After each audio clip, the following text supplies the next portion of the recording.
Hi folks, thank you very much for joining me. New guitar day, but it's not what you think. The Oswald, as we speak, is probably in the air, going to arrive any day I would think. So I'm extremely excited about that. But on a different note, a complete bolt out the blue, I have another new guitar. But it's not mine, although my dad says you have it. But I'm going to think of it as my dad's guitar that now lives with me, and it's going to have a life with me on YouTube, and I'm going to play the hell out of it. I'll talk about it in some detail in a minute, and we'll finish this lesson with this video with a little guitar lesson as well. But let me shut up now and show you the guitar that is now in my possession.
Right, here it is.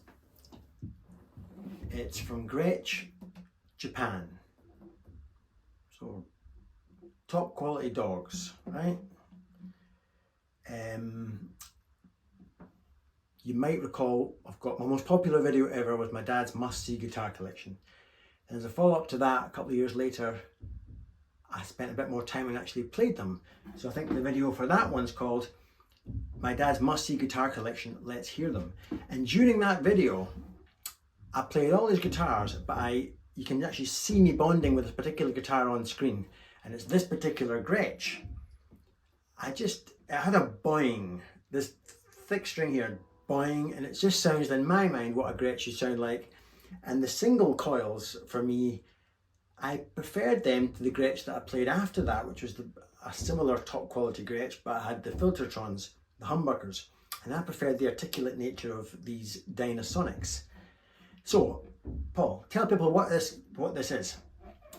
It's a Gretsch Keith Scott. It's a 6120, which I think is the main Gretsch, the main hollow body Gretsch, 6120. But this particular one was Keith Scott from Bryan Adams' band. Keith Scott, is that his name? Yeah.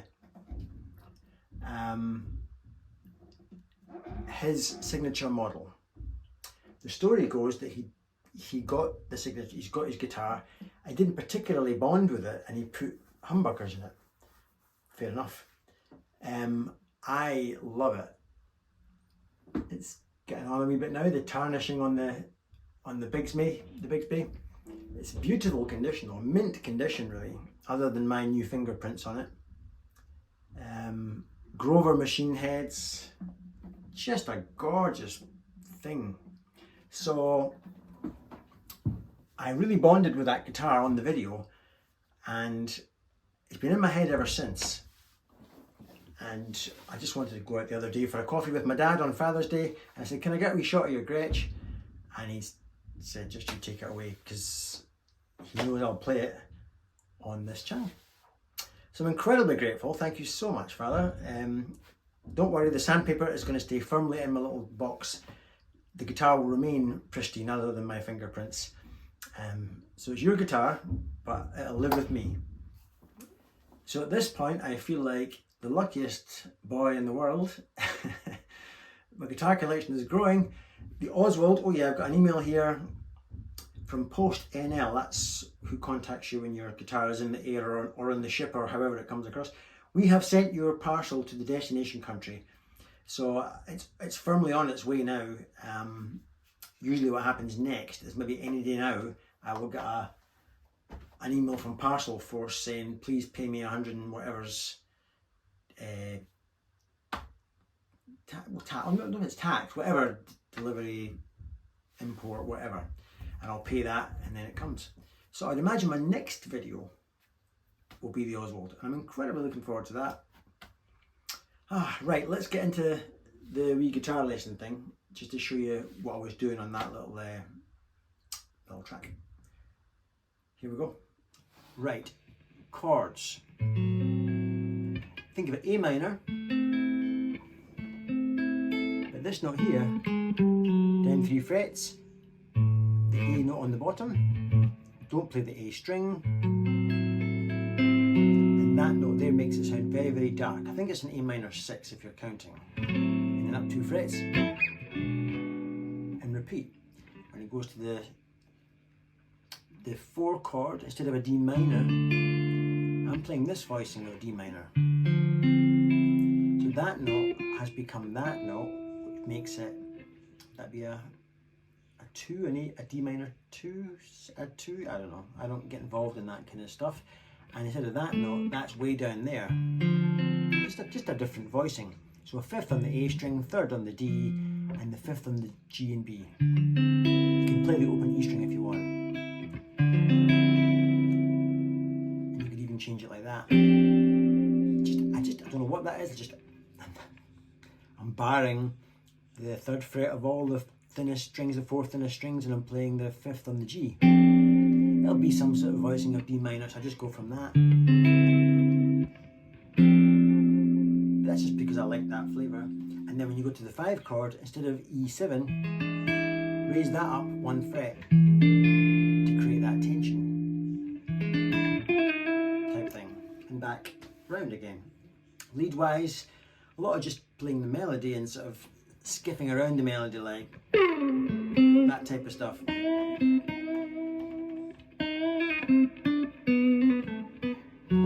Things like that, trying to put a nod to that E minor 6 sound. Stuff like that. Bending up to notes to make it sound a bit sexy.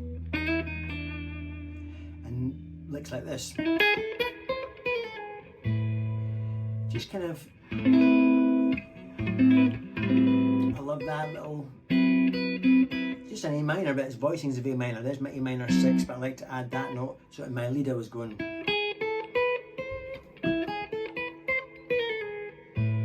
It's a lovely sound. And then I think I went.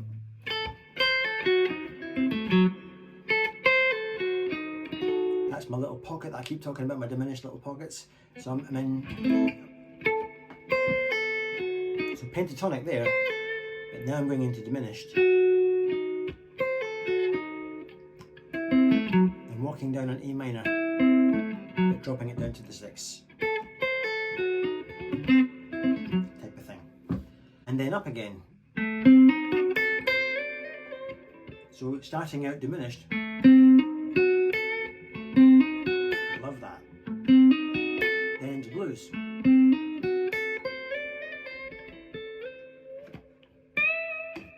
Just connecting diminished to regular pentatonic blues. And then going to the C chord. I do like the Gretsch. And just the melody. And then I like to do this little fast little bumble off the notes, like. If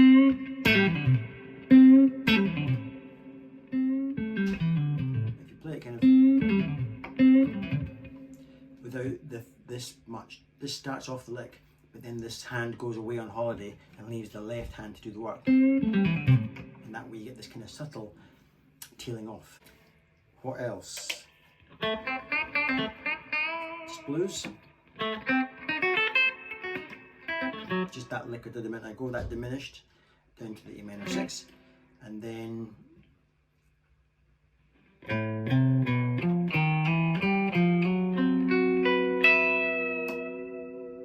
just a trademark lick. I'm going to call that absolutely mine now. I've played it that many times. You can slow this down, of course.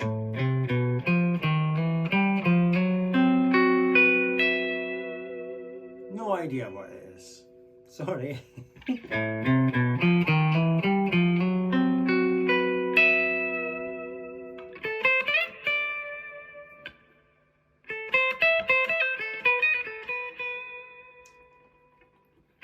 Then I like this.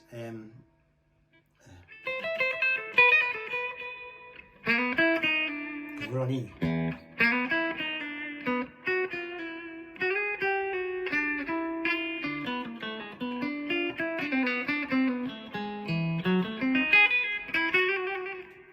That's just me stealing Tobias's essence, really. That's the kind of stuff he does. Much better than me, but if you wanted to know it, it's just we're on the E, so I've got. So far so good. Just harmonising these little tremolos. They never go weird. Like that, Charlie Ferguson?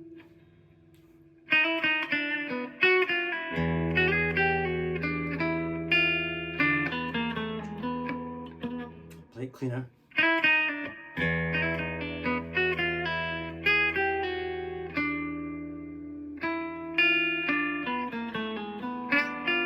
All diminished.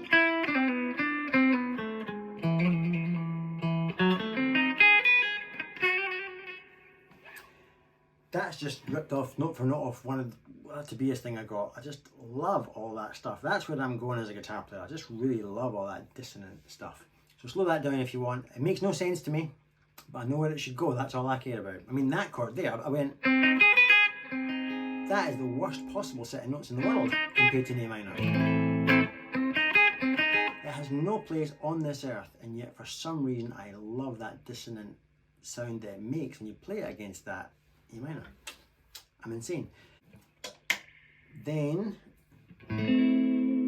just little things utilising the tremolo, little A minor walk-up, so A minor, a B minor, A minor, another B minor there, and then just my usual trademark lick that I do all the time. E minor, E minor, two notes from the A minor scale up to A. And I like the way that sounded. relation to the A. And so that's a rough, quick look at what I was doing in that track. Sorry it wasn't a very long, detailed lesson, but hopefully those were the main bits that would perk the ear up. So, thank you for joining me. This is me and this lovely Gretsch, Keith Scott. I'm going to sign off now. And I'll see you in the next video with another new guitar! Yay! I feel like Colin from the Guitaristas. Cheers!